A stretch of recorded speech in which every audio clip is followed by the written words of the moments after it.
ہم فطری طور پر اپنے اولاد کے لیے ویسے ہی اتنے نرم ہیں کہ ہم ہر چیز خرچ کر دیتے ہیں، اپنے سے بھی زیادہ فوقیت اولاد کو دیتے ہیں۔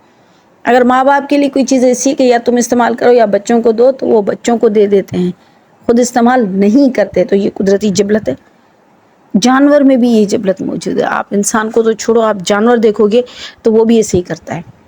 تو قدرتی طور پر اولاد کی محبت ہے، لیکن والدین کی محبت قدرتی طور پر اتنی نہیں ہے، اس لیے اللہ تعالیٰ نے والدین کے حق کو بار بار بار بار فرمایا۔ آپ صلی اللہ علیہ وسلم نے فرمایا کہ باپ کی رضا اللہ کی رضا ہے، باپ تمہارے لیے جنت کا دروازہ ہے۔ اگر کوئی دعا قبول نہیں ہوتی تو باپ سے کرواؤ، باپ کی دعا کبھی رد نہیں ہوتی ہے۔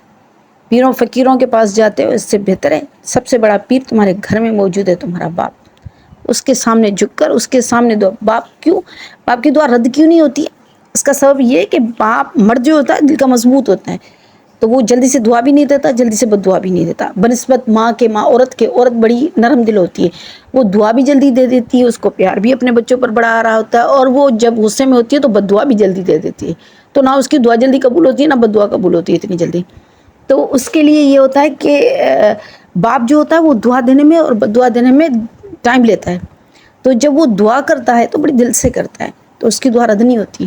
تو کسی بھی مسئلے میں اگر الجھن ہو تو اپنے باپ سے دعا لے لیں، اپنے باپ سے بڑھ کر کوئی بڑا پیر نہیں ہے ان سے بڑھ کر، تو باپ کی دعا کبھی رد نہیں ہوتی ہے، اس لیے باپ کا بڑا درجہ ہے۔ پھر ماں کے بارے میں حدیثیں آتی ہیں تو کئی حدیثیں موجود ہیں، کئی حدیثوں میں آتا ہے ماں کے پیروں تلے جنت ہے۔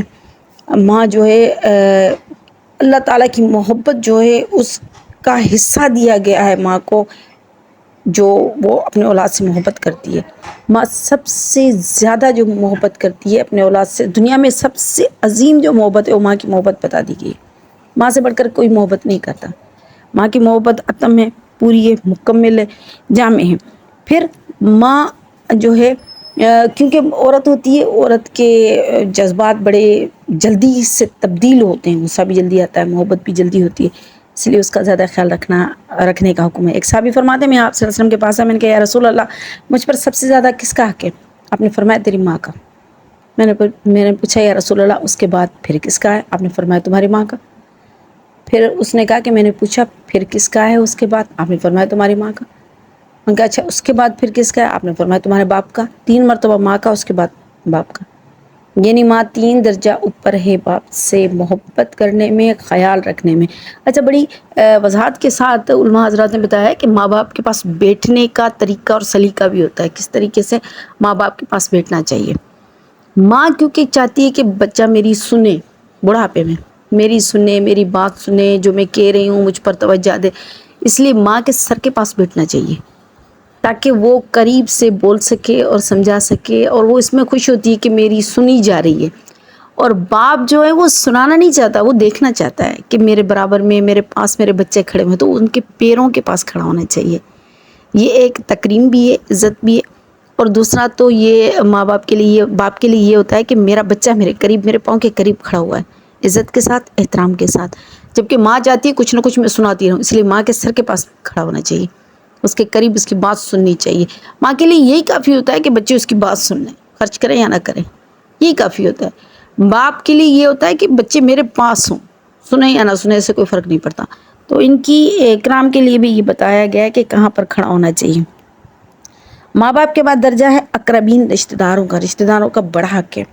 میں تو کہتی ہوں رشتہ داروں کے حقوں میں پھنسے پڑے ہیں بھائی، ہم سمجھتے نہیں ہیں کہ صلہ رحمی کیا چیز ہے، صلہ رحمی میں پھنسے ہوئے ہیں، ہمیں کچھ نہیں پتہ ہوتا کہ ہمارے رشتہ داروں میں کیا ہو رہا ہے، کہاں غمی ہے، کہاں خوشی ہے، کہاں بیماری ہے، کہاں تنگی ہے، کہاں ہمیں مدد کرنی چاہیے، کہاں پوچھنا چاہیے، ہم پوچھتے ہی نہیں ہیں۔ ہمیں تو اپنے گھر کے برابر والے بندے کا نہیں پتہ ہوتا کہ ادھر کیا ہو رہا ہے کیا نہیں ہو رہا۔ تو رشتہ داروں کا بڑا حق ہے، اللہ رحم فرمائے، صلہ رحمی کا اللہ تعالیٰ توفیق عطا فرمائے، ان کا بڑا حق ہے۔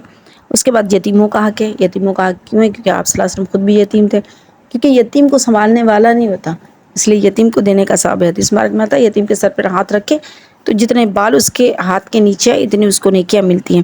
والمساکین، اور مسکینوں کا۔ اچھا مسکین اور غریب میں فرق ہے۔